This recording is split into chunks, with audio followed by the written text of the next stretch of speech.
In the past year, our world changed dramatically.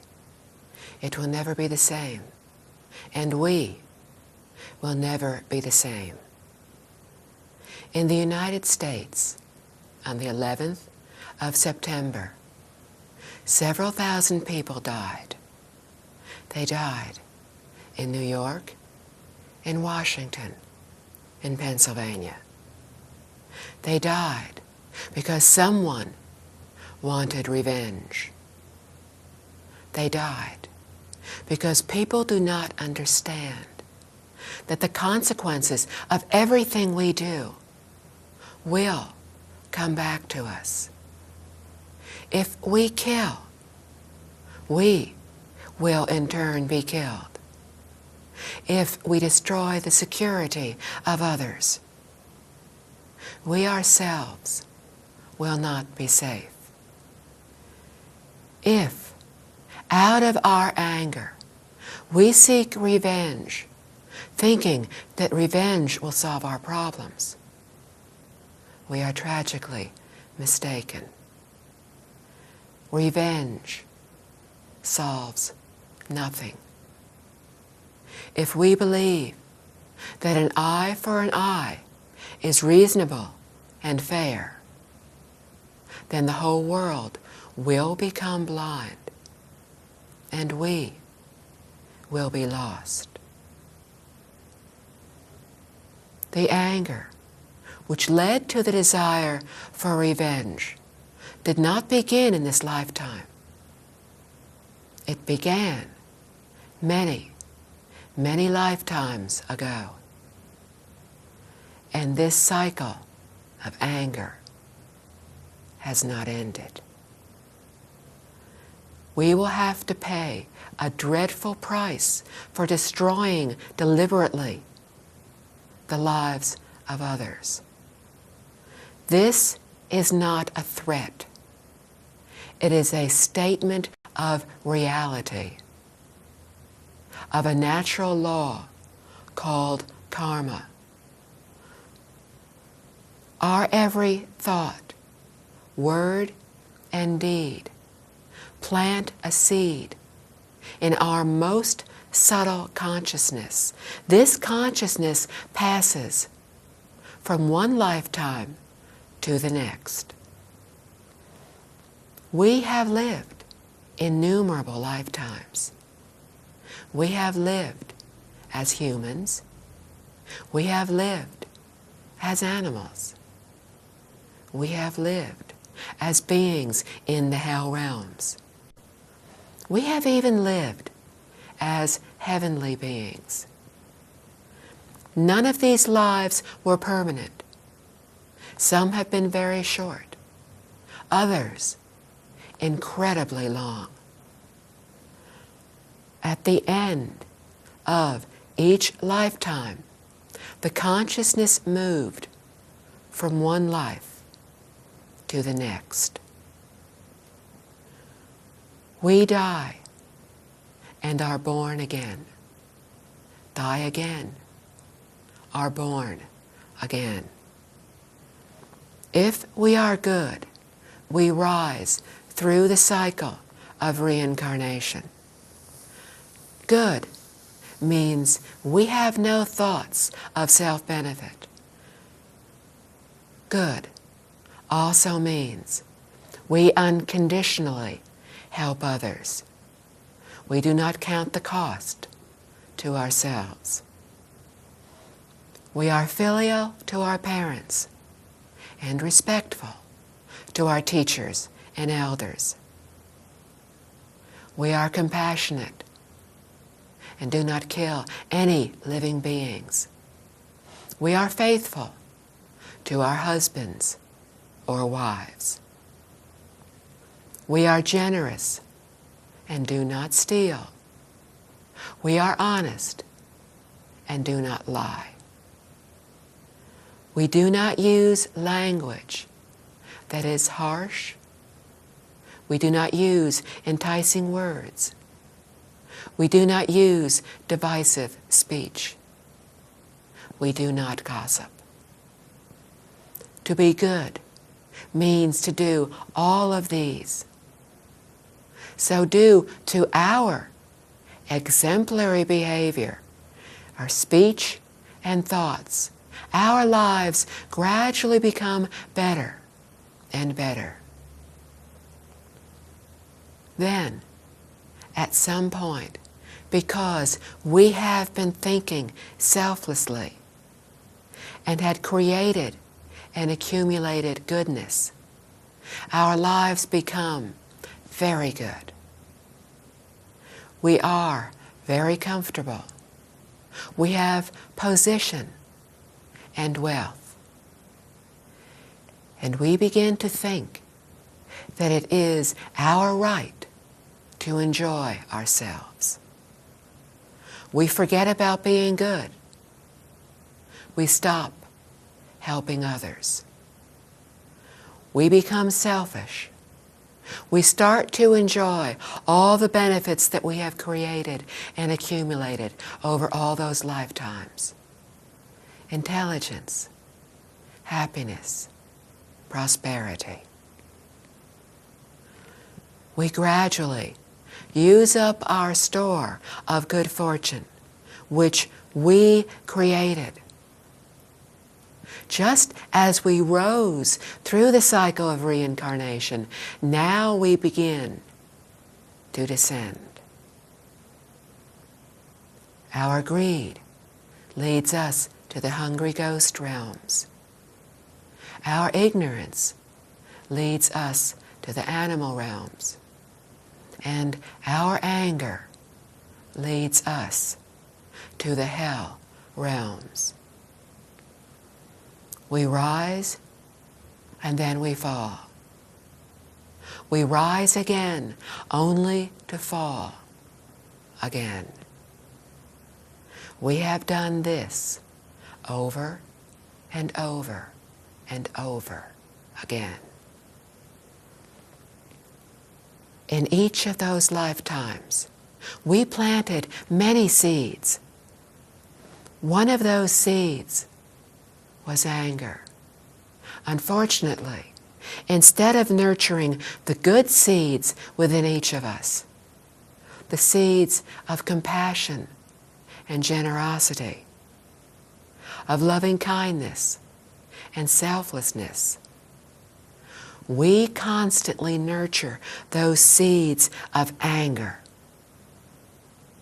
We do this because we do not understand the true reality. We do not understand why things happen. We do not understand that all these lifetimes are connected. We do not understand that we are not individuals, but we are all part of one another. We are all one being. To hurt another is as pointless as one's left hand picking a fight with one's right hand. Presently, we cannot see this. We think that each one of us is an individual. We think that we need to protect ourselves individually. We think we can hold on to material possessions and beliefs. We believe that we are real and permanent.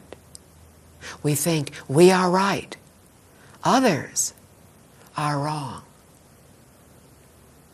And therefore, we logically conclude, if I am right and you are wrong, then you need to change the way you think and begin to think and act as I do. And so, we become wrapped up in our own egos, our own views. Then, we may begin to justify the thought that because our ideas and beliefs are superior to those of others, that we have the right to kill another, to kill hundreds, to kill thousands of people. The anger that leads to conflict, to hatred, goes back a long, long time. It began innocently enough. Most of the time, when we are speaking with another, we are simply not being careful. We speak without thinking. We carelessly say something and hurt another's feelings.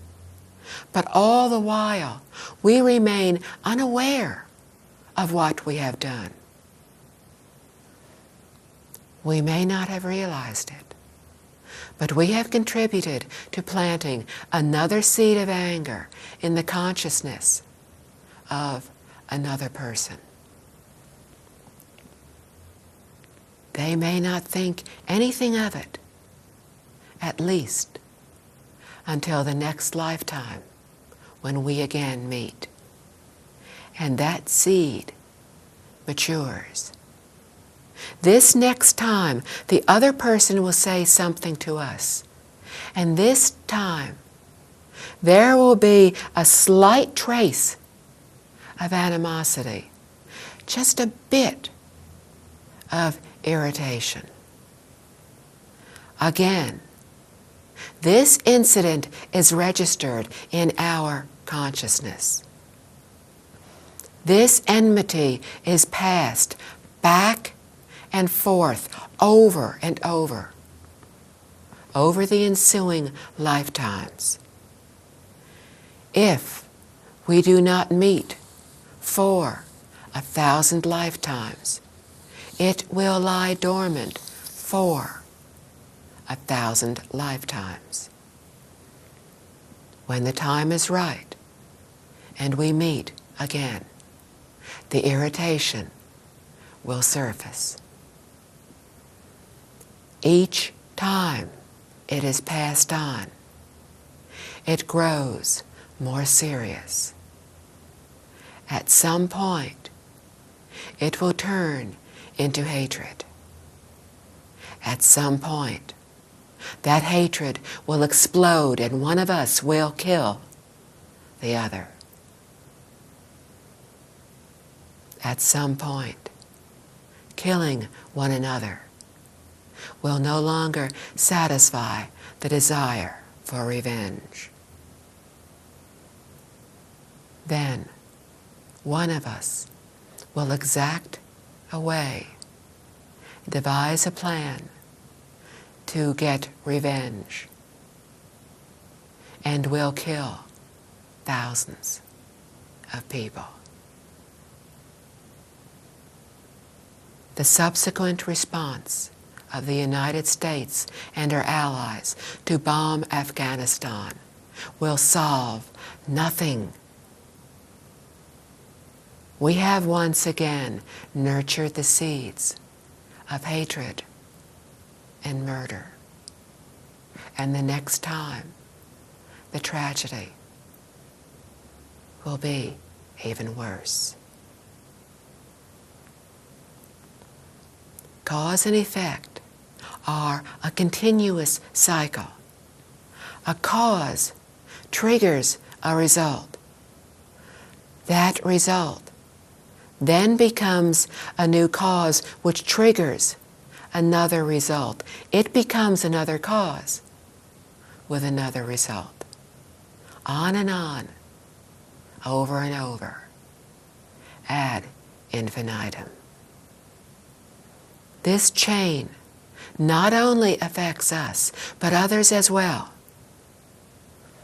We do something, and it affects those who are around us. In their response to us, they affect someone else. This creates a wave-like response of cause and effect that moves out in an ever-widening circle. The ripple effect of one drop of water splashing in the ocean thus results in all the other drops of water in that ocean moving. The rage that leads to such calculated revenge, to killing, will result in killing. They may occur on a large scale. They may occur much closer to home. We are led to our next lifetime by our thoughts as we are dying in the present lifetime. If we die in terror, pain, and anguish, those emotions are very likely to lead us to the desire to retaliate. This desire for retaliation could lead us to our future parents, perhaps even in the next lifetime. We choose our parents for one of 4 reasons.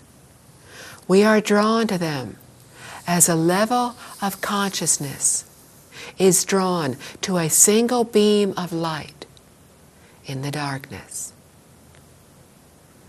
We are born to our parents to repay kindness, to have kindness repaid to us, to repay a debt, or to exact repayment for a debt.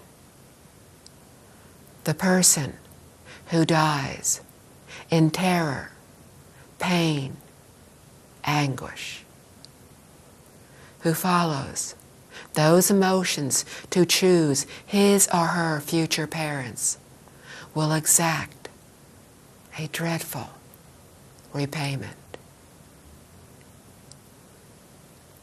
It is imperative that we understand what is happening around us.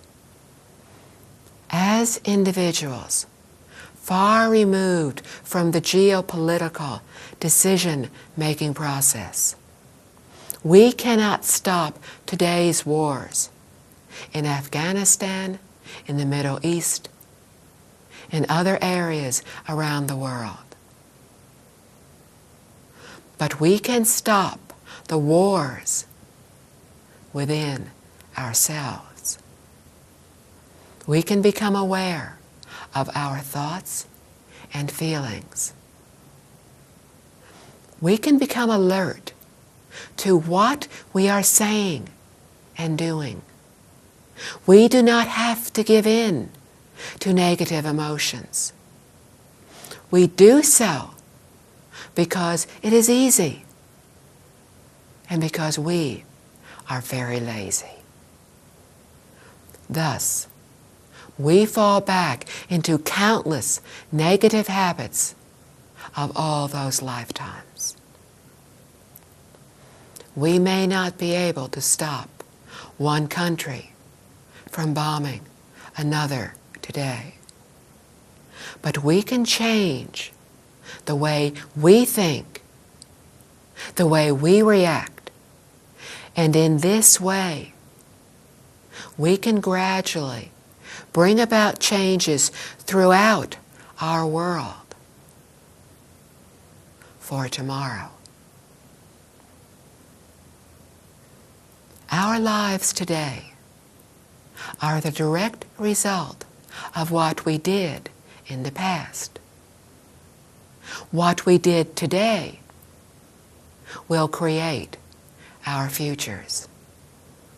If we helped someone today, We have planted the seeds for being helped in the future.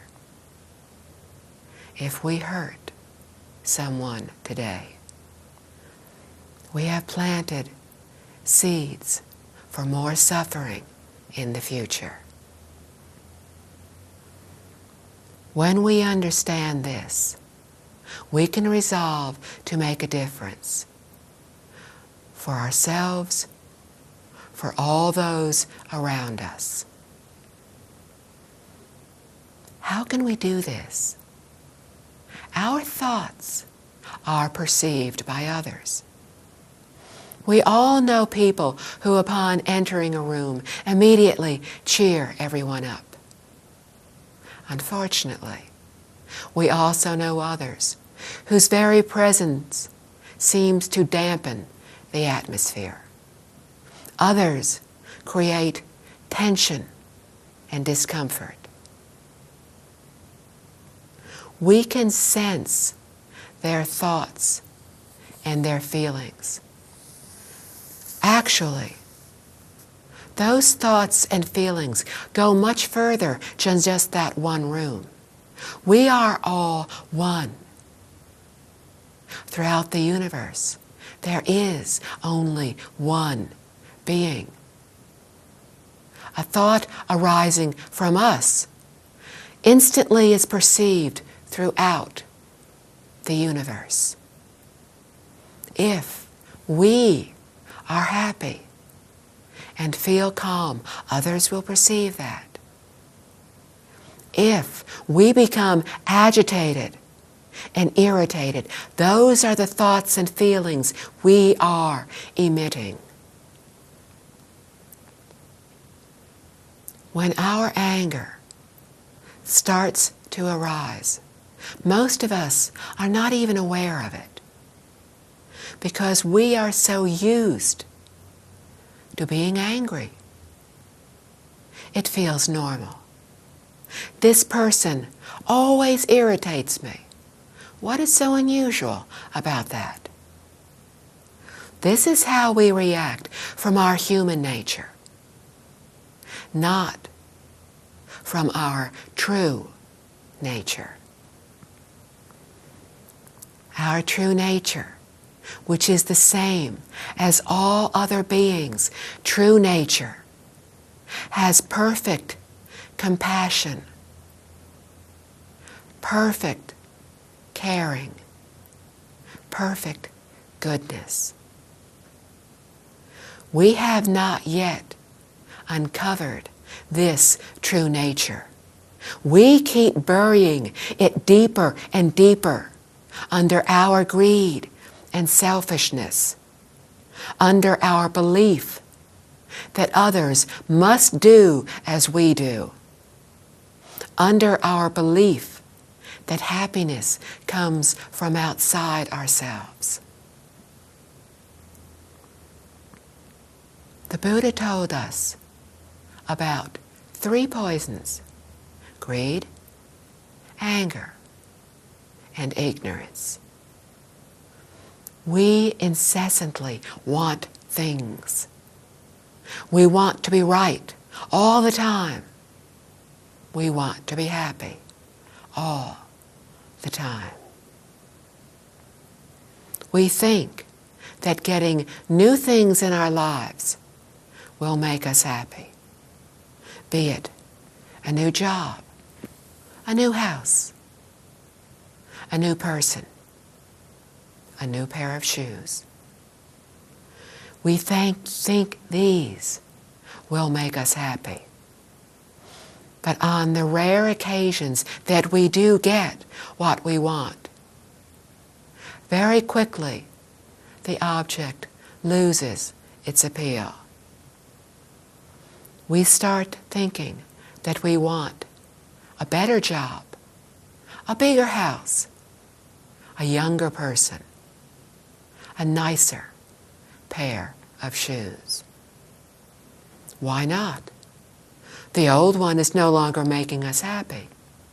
And in our society, when something or someone no longer makes us happy, we toss it or them aside and go out looking for a new one. It will not work.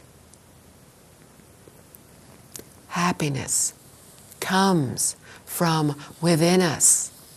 We achieve it when we touch our true nature, when we let go of the thoughts that others must believe as we do, when we realize that material possessions, that controlling others, will not make us happy. We have all heard of people with great wealth who live in fear and isolation. They worry constantly about losing their lives, their possessions. They become alienated from their own children. Actually, we need very little. We only require so much food to nourish ourselves, and we can be very comfortable with relatively little space. And we can only wear one pair of shoes. If we can be contented with what we have and who we are, we may begin to reach that natural joy that is already within us. We need to do the best we can to meet our responsibilities. But when things do not go the way we wish, remember, we can only change ourselves and our own lives. Do not get upset when circumstances do not meet our expectations. For the reality is that life rarely goes as we wish. The Buddha said that this world is one of suffering, that life is unsatisfactory. Then he told us there is a way to end suffering, and he taught us the way to end it. If you think that you are not suffering, please think again. Every one of us undergoes birth, old age, sickness, and death. Very often we find ourselves in the presence of those we do not like. Very often we find ourselves separated from those we love. And most of the time, we do not obtain what we hope for. Basically, things do not go as we wish. If we understand that these are a part of life, of our existence, we will not be surprised when they happen. We have undergone them before. We will undergo them again. But if we can say to ourselves, okay, things did not go as I wanted, but that is the way life is. Becoming frustrated or angry will solve nothing. It will only make the situation worse. Understanding that things do not usually go the way I want, I will not be surprised when this happens, and I will just accord with proper conditions. If we can begin to do this, and yes, this is very difficult to do, we will find ourselves becoming less upset when things do not go as we had planned. we will remain calm, and we will become happier. Not getting our way is really not that important. Do not be attached to the idea that things have to go the way we want. Society tells us that we must have a strong ego. We need it to succeed at work. We need it often just to get to work. We feel we must assert our rights. This is what we have been taught. But asserting our rights at the expense and the happiness of others will not make us truly happy. Trying to accomplish things at the expense of others is wrong. It will not make us permanently happy. Forget the idea that everyone else has to act and think as we do. Instead, we can ask ourselves, how can I truly help this other person? What do they need right now? If we are able to do this unconditionally, without any expectation of reward, if we can let go of constant thoughts of I, me, mine, and think only of others, we can think of all sorts of ways to help others. We can give material resources. We can give of our time and abilities. If we see someone having a difficult time and does not have enough to eat, we can provide them with food. Then we can find ways to teach them what they need to know to become self-reliant. Or if we see someone who is upset, we can simply smile at him or her. This costs us nothing. But this simple act accomplishes one of the major forms of giving, that of removing the fears, the insecurities of others. Once we start practicing giving, we will begin to feel happier because we will be acting from our true nature, which has perfect happiness already within it.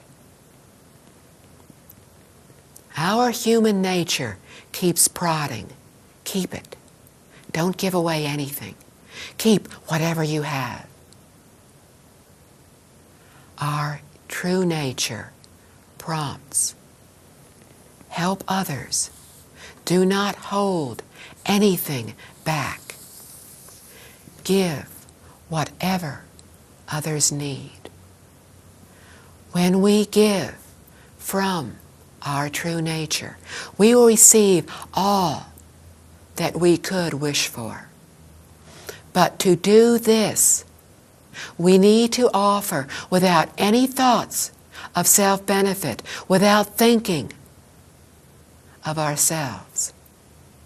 We can give others happiness, security, knowledge. How can we do this? We can let go of our greed. We can let go of our anger. We do not have to hold on to them. When someone constantly irritates us, we can consider, why does this person annoy only me?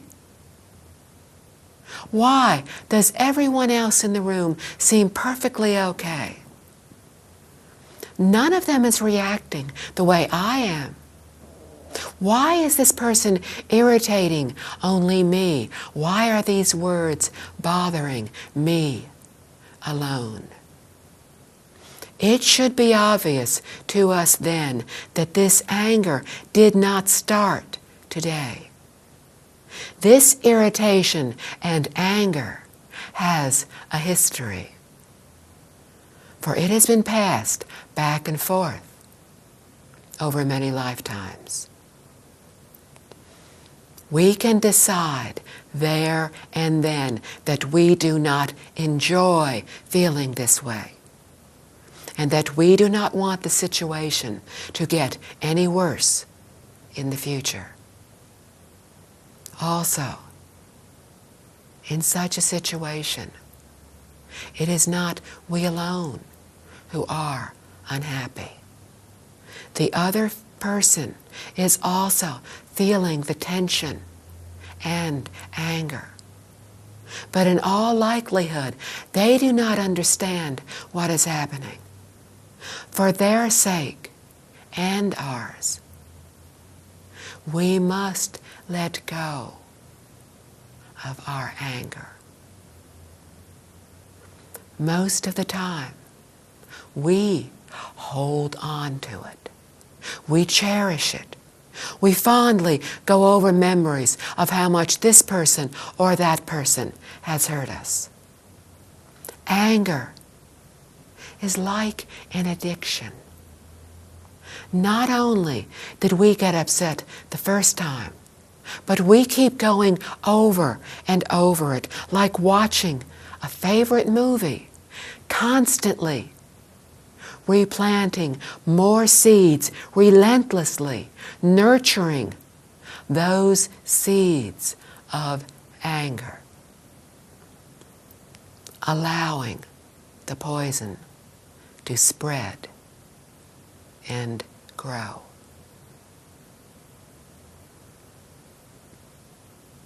When this happens,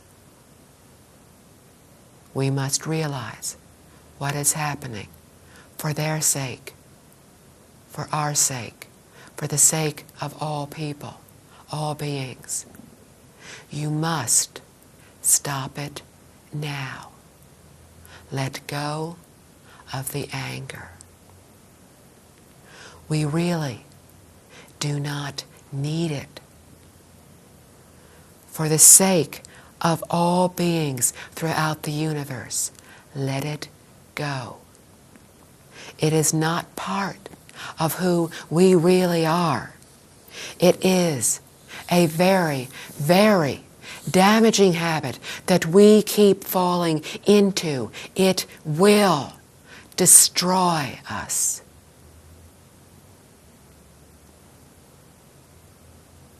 As was said earlier, we are so used to being angry that we do not even realize that we are angry. At some point, we suddenly realize what has happened.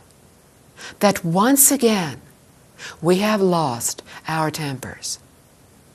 The next time this realization occurs, begin to allow the anger to dissolve, not grow.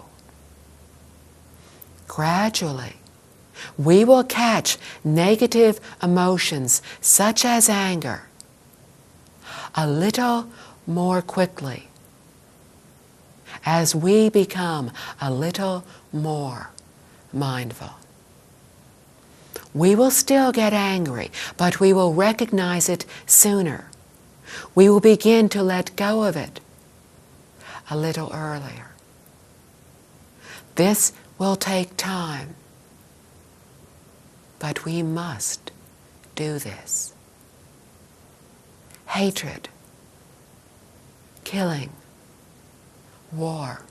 There is so much of it in our world today. And It is getting worse. Even our environment is being affected by our anger. Our world is literally becoming warmer.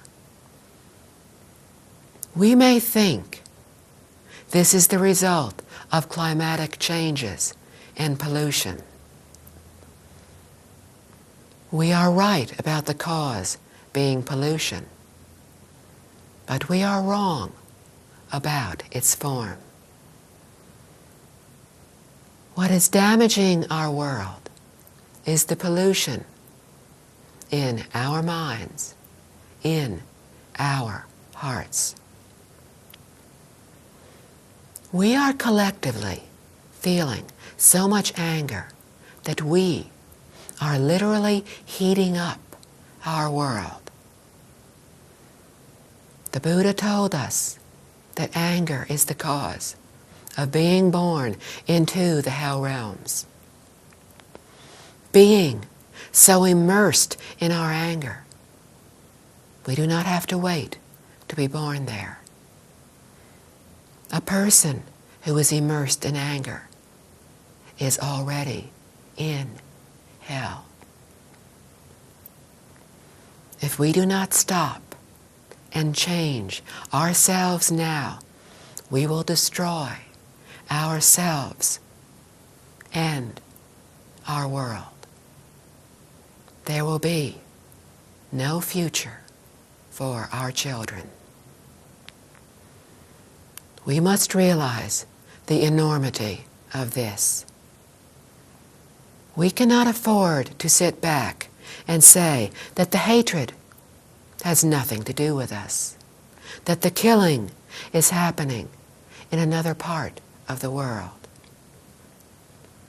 The anger and hatred are affecting every inch of our world.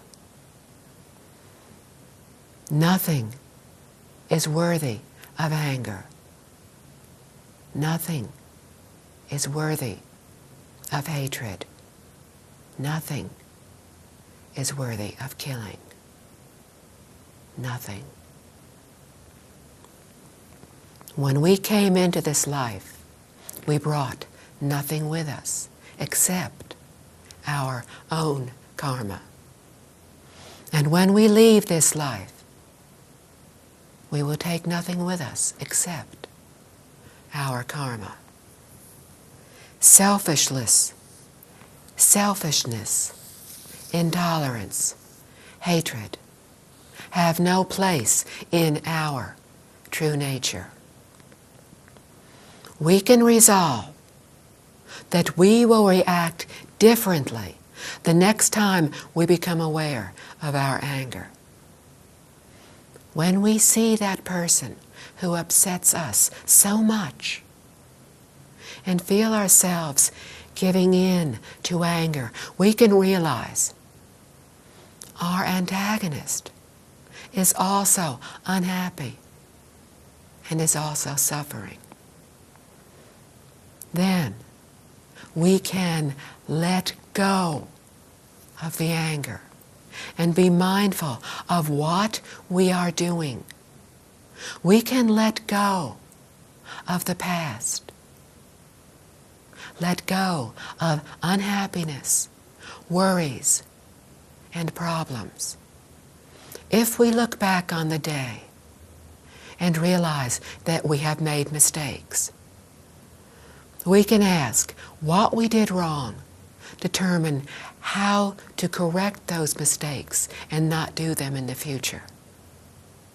We need to do whatever is necessary to plan for the future, to meet our responsibilities in everything we do, and then quit worrying about the future.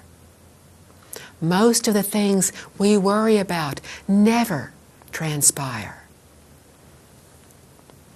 Focus on what we are doing right now. Concentrate. Pay attention. If we are mindful and focus on what we are doing, we will not carelessly say something that will hurt another. Because in our speaking with that person, we will not be looking around the room or thinking of what we are going to say as soon as they stop talking. Instead, we will be listening and observing. If we say something upsetting, we will immediately notice their reaction. We will be able to go back and find out what we said that upset them. We will then correct it. If we just carefully listen to other people, we can alleviate so much pain. Most of the time, when people have a problem, all they want is someone to just listen to them. Somebody who will not judge them. Somebody they can feel safe with. We can become that somebody for others. We can be the caring person that they are looking for and that we wish to be. Everything arises from the mind. Hatred, hostility, vengeance. We can also give rise to loving kindness, compassion, gentleness, and forgiveness. We have free will. We can decide what we will do, who we wish to be. We created who we are today. We can recreate who we will be tomorrow. Our world is a reflection of all our thoughts, the thoughts of a collective consciousness. We can influence others for the good by what we are thinking and feeling. We may not stop the bombs that will be ignited tomorrow. But if we are sincerely thinking of helping others, of peace, of acceptance, then as our thoughts are perceived throughout the universe, we may be able to stop those bombs from being ignited 10 years from now. All we need to do is resolve to stop that bitterness and hatred, that seeking of revenge, that believing that an eye for an eye is correct. It must all end now. If we fail to do this, then the world will become blind to reality, to reason, and to what is right. And we will be lost. Amitabha.